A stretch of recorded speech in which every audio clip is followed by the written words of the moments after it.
What's good, everyone? Welcome back to the show, man. Recap with Mo, where we getting ready to get into another episode breakdown of Tyler Perry's Sistas, episode number 3 of season 6, all right?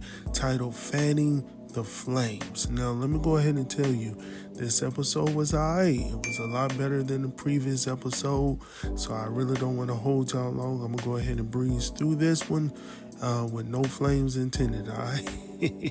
So we start this episode right here with our girl Pam. Pam from the previous episode was pulling up to the hair salon and noticed that the hair salon was on fire. So she decides to get up out the car and she walks up to the firemen and they allow her to actually get this close to the crime scene. They can't let her in, they can't tell her any information, but they allow her to get that close to the damn fire. I'm still trying to understand. But anyhow, she was like, but what's going on? And he pretty much conveys to her that there was a body that was inside of the building during the time of the fire, and he just actually got there to relieve the previous shift. So I didn't know that they left while the fire was still going on or whatever, and they would allow other people to come. But anyhow, this is Tyler Perry's world, man. So anyhow, while he's in the midst of trying to console Pam, because now Pam is, she's losing her breath. She's hyperventilating or whatnot. And then all of a sudden, Aaron shows up. Now, Aaron shows up because he was actually on the phone with Pam when she discovered that the salon was on fire or whatnot. So, or at least it was smoking. So when he gets there, he's like, what's going on? Where's Karen? Pam is like, look, they don't know, but there's Karen's car over there. I'm assuming that the body that they have inside the building is Karen because she went in to look for it. Long story short, Aaron is pissed off. Aaron is blaming Pam because he's stating that she didn't take her job seriously and she's the reason why Karen had to come all the way back to the workplace to begin with because she does not trust Pam. Now, I can talk about this all day because y'all pretty much know how I feel about Pam and her professionalism, right? So I just don't feel like she needs to be employed by anybody until she gets her shit in order. But anyhow, from there, we head on over to the law firm where we see fine-ass Fatima walking down the hallway and she's on her phone headed towards Zach. Now, Zach is there. He's supposed to meet her there to, meet her for lunch or whatnot. So when he gets there, previously he had the phone call from the previous episode with Heather. Now, he's supposed to go and sit down with Heather, actually get to meet his son for the very first time, whose name is Michael. So when Fatima comes around, Zach is like, look, I just want to make sure I'm not crazy right now, but I just want to convey this information to you, right? So he goes in to, explain to her that when he spoke to Heather that he stated that she was getting ready to go to sleep. Her sister watches, his son at night while Heather is at the club, and then when she gets in, she watches the child. But that's not the problem. The problem here is the fact that during the time Heather is actually watching Michael, she's actually dead asleep. So who is watching the child? Now, let me go ahead and say this, and I'm not going to stay on it too long. I honestly feel that this is effed up because Heather is allowing, number one, her child, Michael, to be on tablets and televisions, and that's a form of babysitting for her. Now, I understand under her circumstances, it is what it is, but we as a people cannot allow tablets and televisions to dictate or to educate our children. Our children learn from what they read, from what they watch, but obviously, Michael is not reading a thing. He's been stimulated by these screens. So I'm going to go ahead and get off of that, but we just have to do better. That's a whole different conversation. Maybe we can have a conversation about that. But anyhow, so pretty much Zach feels some type of way because he's supposed to go over there and meet with Heather around 3 o'clock. But, he feels some type of way about, Heather not watching Michael. So when Fatima hears this information, she's like, come on, Zach, like, that's a little, okay. we're going to go ahead and head up over there about 12 o'clock. He was like, no, she told me to be over there about 3. She was like, okay, so we'll be over there about 12 o'clock. I love that. Let's go ahead and get that shit in order, Fatima, because we're going to go ahead and catch her off guard. Yeah, she said 3 o'clock, but we're going to go ahead and get her and hit her where she least suspected, all right? So we're going to head over there during lunchtime. So from there, Zach is like, yeah, that's why I love you. And I like that. I love that about Fatima. Listen, man, look, man, if more couples would operate like this, and I'm just talking about this specific area, if they would work together, man, sky's the limit for a black couple for real. I'm just saying. So anyway, while they're in the midst of conversating and mixing it up and hugging and kissing and whatnot, hating ass Andy pops up because she ain't getting no loving and she can't get no loving right now because she trying to hold off on, old boy Gary, right? So anyhow, Andy pretty much tells Zach he got to go because they got to go ahead and finish some work in the office. So anyway, from there, we head over to Sabrina's apartment where we see her, pretty much cleaning up her apartment when old boy Bayo shows up. Now, when Bayo shows up, I feel good because, as I told you before, I feel like something is about to go down with Bayo. I can't put 2 fingers on it right now, but I feel like something is not right. And you know Tyler Perry. Tyler Perry has something up his sleeve with Bayo. I'm just not sure. And we'll talk about that momentarily, all right? So when Bayo comes in, he's all smiles and giggles, and he's glad to see Sabrina or whatnot. Now, I gotta admit, Sabrina looking pretty good with the braids or dreads or whatever you call them.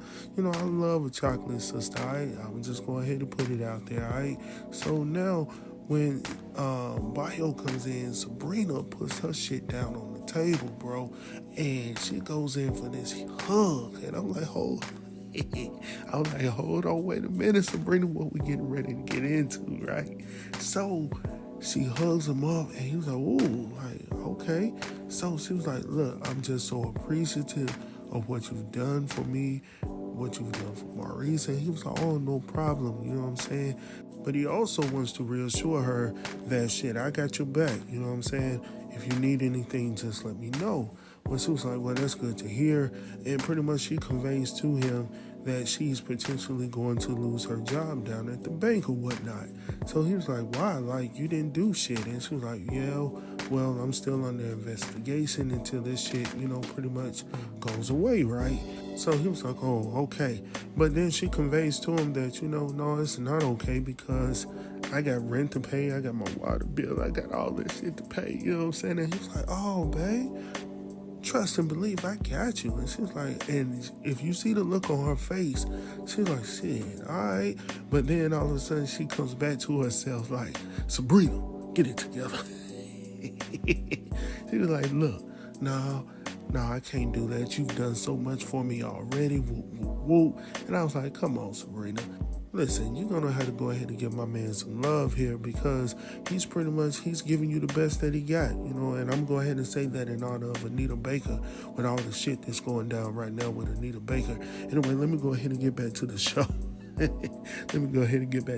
Man.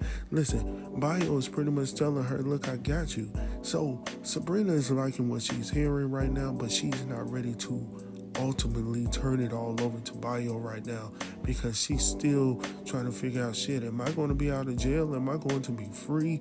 Am I going to get my job back? I still want to have my independence, and I get that. Now, this is where I'm questionable, though, because Bayo is now inviting her to go out to eat. Initially, she's like, no, because she ain't got no money. Bayo is like, shit, I got you. It's not going to kill me. I'm not going to go broke, Sabrina. She was like, well, I guess not. So anyhow, when they get ready to leave, Bayo pretty much tells Sabrina to leave this, to leave that, to leave her purse, to leave her identification. And I was like, hell, like, what is she bringing? And then she was like, well, can I at least bring my apartment keys? He was like, yeah, you can bring your keys. But I was just thinking in my head because I still ultimately don't trust Bayo. Something about him, as well as Aaron, something is wrong with both of these dudes. I just got a feeling about it. And in Tyler Perry fashion, it's going to go down one way or another. I'm just not sure about him right now, but I just feel like he told her to leave everything that she could be identified by. I don't know what I'm saying right now, But I don't know. Maybe you guys can comment down below. Maybe you know some shit I don't know. But I just feel some type of way about Bayo. So anyway, they leave her apartment or whatnot. And of course, she pretty much leaves everything there. So from there, we head back over to the law office where we see Fatima and Andy closing out with their clients there. And so afterwards, they have this whole little side conversation where, Andy is telling her or encouraging Fatima to go back to school. Fatima's like, yeah, I need to go ahead and do that, but I'm just trying to get some shit up out of the way. And I thought that she was already in school, but obviously she's not because she's trying to get everything into order. Also, while they were there talking, Andy asked her about, had she already set a date? No, actually, Fatima brought it up talking about that they haven't set a date. And Fatima's like, look, I just want to know what I'm getting into. Like, I need him to finalize all this shit around all these baby mamas that he got because I need to protect. And that's what we as a people need to understand. When you get married, it's all a business operation. When you get married, you are pretty much a business entity. All right? So what I'm attached to, my wife is attached to.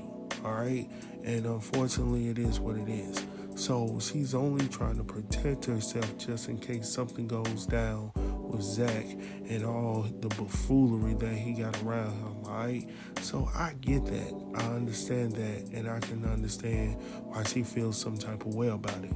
But from there, while we're talking about the buffoonery, it's getting ready to go down. So Andy is trying to tell her to go ahead and drop these documents off down the hallway or whatnot. And when she turns around, she sees Tamara fine ass. Now, I gotta admit it. Now, I'm just gonna say this, and I've said this before. I see what Hayden is saying. Oh, girl, fine, bro. I'm dead ass, man. I can't describe it any differently. I see what he sees, all right? But at the same time, he's falling for the wrong one. I'm just going to say that, and we all know that. So when, getting back to the story, Andy, when she turns around, she sees, Tamara coming in. Of course, Fatima's like, what the hell is she doing here? So she goes out, and she immediately, arm wrestles Tamara up, and she was like, what the hell are you doing? She was like, look, old boy seeing us. Now, I don't know if he saw you or not, but anyhow, Tamara's like, look, I'm here to bring some lunch, and that's pretty much it. So Fatima lets her go. In the meantime, while she's mean mugging Tamara all the way down the hallway, Zach shows up like, what's good? You ready to go? Are we good? She was like, yeah, I'm good. I just don't trust her ass. So Fatima, you were the one that brought this girl into this context. Now you don't trust her. That's what you get when you fooling with people. Number one, everybody's talking about vetting everybody. Did you vet her? No, you didn't. You got this from Madam, and Madam sent this girl your way. So you know what type of business your cousin is in. And then she sent you somebody. So you should already know what to expect, Fatima. I just don't understand it. So anyhow, Zach is like, hey, you want me to hold her down so you can do what you need to do? And she was like, no, you good, but you always down for it. He was like, yeah, we down for it together. You know what I'm saying? I die for my, man, man, anyway, man. So from there, we see Tamara. She heads over to the office, and we see her and Hayden. They have this little sideline conversation. Pretty much, he tells her, look, I want to surprise you. I want to take you out on this trip to Miami. She's all in shock. And he was like, yeah, I got some business to take care of down in Miami, and I'm going to go ahead and take you with me. And she was like, oh, I appreciate that. And so he was like, okay, nothing but the best. And she was like, look, when we get down to Miami, I'm about to put that thing on you, all right? So I was like, all right. But anyway, I don't really want to talk about this too much because you know how I feel about Hayden, and I don't really deal with this like that too much. So anyhow, moving on, we head to the airport. Now, as I told you in my preview of this episode, I was looking forward to this part as well with what's her name, Danny and Jonah's ex-wife. Now, honestly, it did not go down the way I thought it was going to go down or should have gone down. But anyhow, let me just say this. I do not appreciate Danny's attitude. Listen, Danny, what in the hell is wrong with you? At this point, I don't know what Tyler Perry is doing with Danny's character. I understand that she's going through some shit right now, but at the same time, you cannot allow yourself to be lost in the sauce. Like right now, you are lost in your problems, and a lot of these problems that you're going through right now, Danny, is because you made these decisions. Nobody forced this shit on you, Danny. But now all of a sudden, you got a problem with everything that somebody says, somebody does, and let me go ahead and say it. Old girl is just telling you, hey, look out. Now, Danny, if you were smart, you would probably, instead of, being a rude ass person right now, just take this opportunity to find out specifically what she's talking about, because I kept hearing her say, just be careful, just be careful. And I'm like, why is she telling you just be careful? I honestly believe from her conversation as well as from Preston's conversation from the previous episode, which we did not see him this episode. I was shocked by that. But anyhow, I think he's connected. He's connected somewhere within law enforcement, or if he's not in law enforcement, he knows somebody. And she's telling her to be careful for our daggone reason, Danny. But right now, you're too good to listen to her. And you just want her to get the hell up out of your face right now. This can be the difference between life and death. I'm just saying. Because as she said to you, old boy's out of jail. And then you turn around and say, oh, does he always call you a whoop, whoop, whoop? Or did you bail him out? She was like, hell no. Like, why would she bail him out when she doesn't really want to be around him unless it has something to do with their son? But anyhow, so right after she goes and sits down, punk ass Hayden and Tamara show up all of a sudden to this same airline. And of course, they're flying first class or whatnot, but he's complaining about the accommodations. He wants a privacy area because he wants to feel better than everybody else that's flying, normal, right? He's in first class. He don't want to be around the regular people. And Tamara's like, no, we good. And even Danny, right now, she's still in that same position where she has this funky-ass attitude. And she was like, yeah, I mean, these are cheap. These are cheap prices. You get what you pay for, essentially. So if you want to have, some privacy, you can take your little bag, put it in between you, and then you can sit on that side of the bag, and then you have your own little personal sit-down area, all right? So I was like, damn, Danny. Like, how in the hell you got a job in customer service? I just don't understand it. But anyhow, man, so from there, both she and old girl, Jonah's ex-wife, are like, ooh, wasn't that pathetic?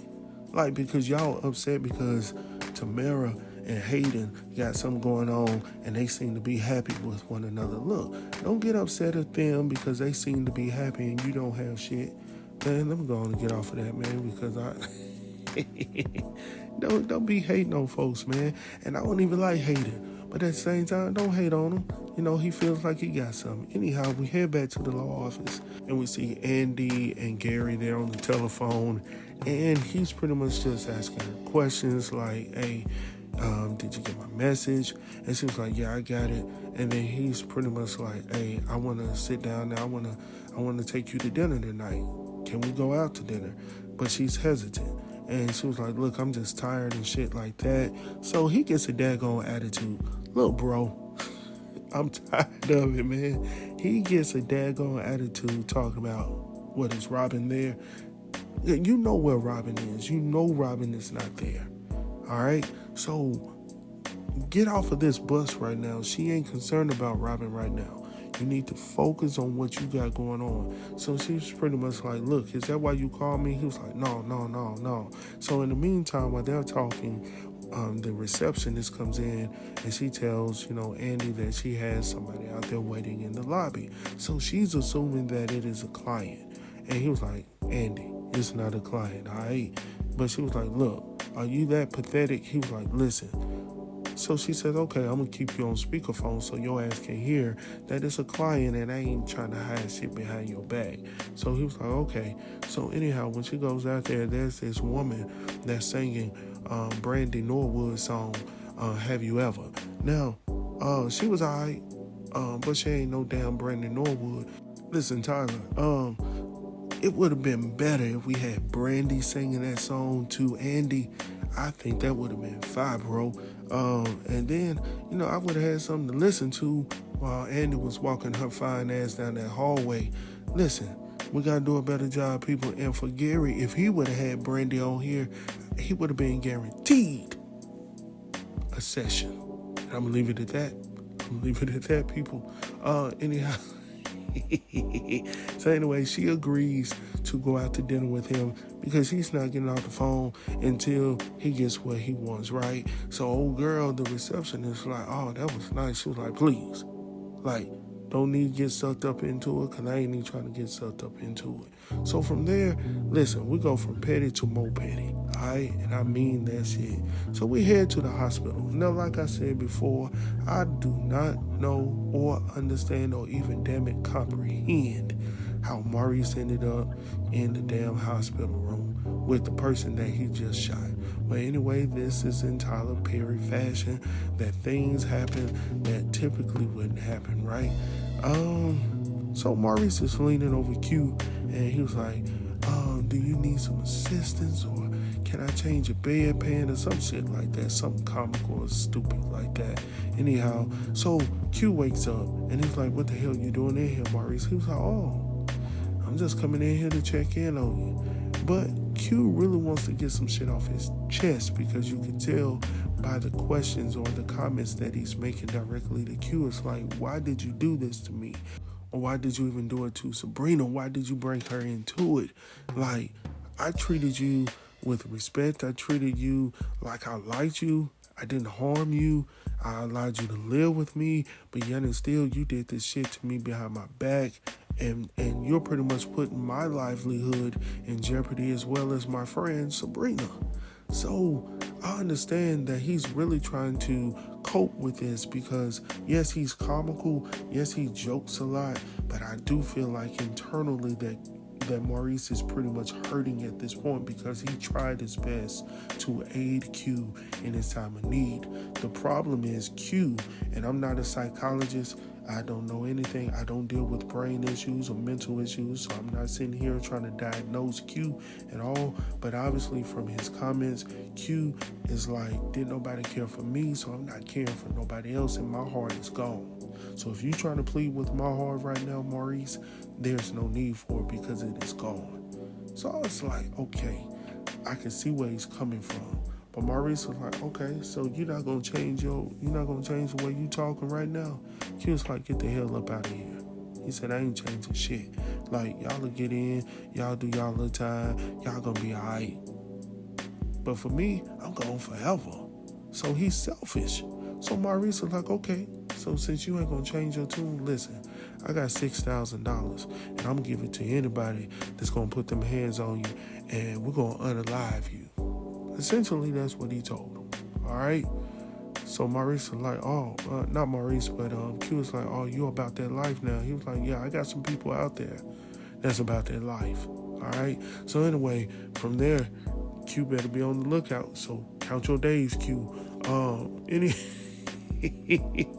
So anyhow, man, so now we get to the last part that I was really interested in seeing, and I got to admit this to y'all. This was probably the best part of the episode to me, even though it was a sad moment for the show. All right, so for me, seeing this part really brought a lot of things home for Zach.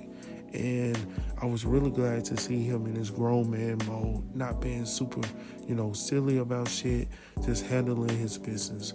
And fortunately for him, he's having this conversation with Fatima, who is backing him up 100% of the time. And ladies, I'm just trying to tell you, as a man, it is great, it is good, and it feels damn good to have a black woman that's holding you down regardless of your situation. Now, I'm not saying sit there through all our bullshit, because I know we can bring some shit to the table where y'all like, what the hell is this man doing? But at the same time, when we are trying to do right, and I'm speaking for my brothers right now, when we are out here and we are trying to do right, we're trying to be right, we're trying to get this money right, in a legit fashion, support us. All right, that's all, and that's all we ask for, man. So anyhow, so Fatima and Zach, they're headed to Heather's apartment. And of course, they were supposed to be there at 3, but they decided to show up at 12 o'clock. So when they get to the damn apartment, we see Michael, who quote unquote is supposed to be Zach's son. All right, so he's outside and he's playing with a big wheel. At least that's what it looked like. That's what it used to look like in my day. So I'm assuming it's a big wheel and shit. So when they come up on him, they was like, "Hey, little fella," or they call him by his name, Michael. He doesn't respond.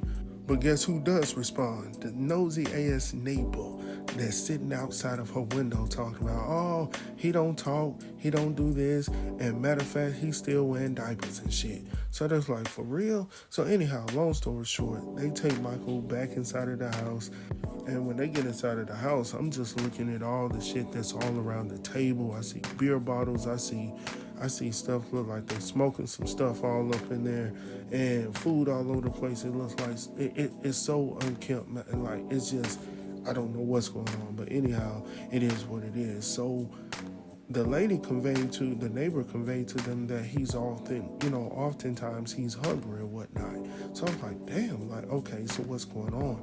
So when they get inside of the apartment, they're like, where's Heather? She's nowhere to be found or whatnot. So now Heather comes out and she was like, why are y'all here? Like, y'all was supposed to be here at 3 o'clock. So she's caught off guard or whatnot. She's coming out of the bedroom. So I'm like, what the hell she been doing off in there, right? So anyhow, they got little Michael down on the floor. Zach is still tending to him, trying to play with him a little bit or try to find out if he's okay. So pretty much the whole conversation has been through Heather and Fatima. So Fatima's like, look, we just wanted to come through, make sure everything was fine. Heather pretty much told her, oh, yeah, we good. And I also filled out the documents so we can get this money going. And then as a matter of fact, when we're going to get the money, when do you think we're going to get it? So you can tell her motive ultimately is about that cash. So I know they want to go. They want to go to court and fight for this situation, which they may be able to win because of the context, right? What's going down with the child, and but at the same time, typically, the courts side with the mother. But if the mother is unfit, which in this case, I guess we'll find out later on what type of mother Heather is, right? So anyhow, Fatima's like, look, like, everything looks good. We here just to check him out. But brother Zach down on the floor, he's like, no, we ain't good. Fatima's trying to calm his ass down, but he ain't here for it because he feels some type of way about his son, what's been done to his son, and what's not been done for his son.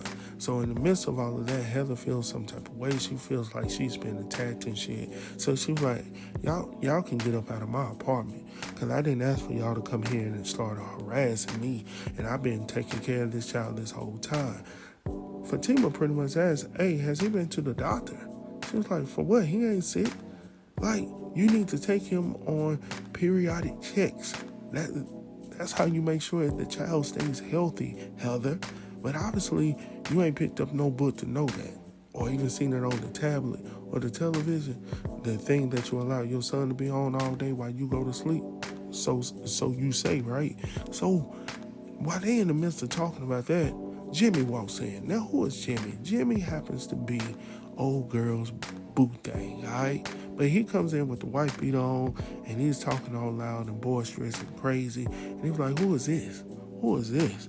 So he walking on in there, and he walks over towards Heather, and she pretty much tells him that this is the little N-word's daddy. I was like, what the hell? For real? Is that what we're going to call him, Heather, in front of him? All right, listen. I feel some type of way about that. I got to be honest with y'all. Listen, don't disrespect the child. And the mental things that the things that you have caused mentally to this child at this young age is ridiculous. Call the child by their name. Like, I just don't get that. Anyhow, man, after telling Jimmy that he's the baby's father, he was like, oh shit, did he bring the money? Like, did you bring the money? And he was like, man, come on, man, let's get up out of here. So yeah, Fatima's pretty much trying to protect her man by any means necessary. Let's get on up out of here. But while they're getting ready to get up out, Jimmy still has something to say. He says, all right, next time you come here, bring some money. I was like, come on, bro. Zach wants to put those hands on Jimmy. Little Jimmy, you might want to calm down, all right? So anyhow, while they're leaving the apartment, that's when, Fatima pretty much can tell that Zach is not feeling it. He feels this is he feels some type of way because he feels like this is what he went through as a child. When he would have to spend time watching television all day, his mom was in the back doing what she was doing, and it didn't make him feel well. So he feels like this is all over again. Deja vu. It's the same shit over and over again. So that's pretty much the whole episode. Fatima's like, look, we're going to go ahead and go over here and talk to Andy and see what our possibilities are, and we'll go from there. So anyway, that was pretty much the episode and shit, man. I would say I would probably rate this about an 8 out of 10. Probably an 8, about an 8 out of 10, 8.2 out of 10. I felt that this episode here quite possibly could have been the first episode because it had a whole lot of stuff that we can bite into. And this is all I'm asking Tyler Perry to do, is just give us something that we can look forward to next week, because episode 2 had nothing but fluff. Like, there was nothing really to talk about in episode 2, but we as, YouTube, contributors, we try to do what we got to do, man, to make it work for you all. So anyhow, let me know your thoughts. Make sure to like and subscribe to this channel so you don't miss shit that's going down. I know I didn't say it earlier, but I'm gonna go ahead and say it now. Go ahead and like and subscribe to this channel. All right, I appreciate your support, and I thank you for all you guys listening to the end of this video. Peace out.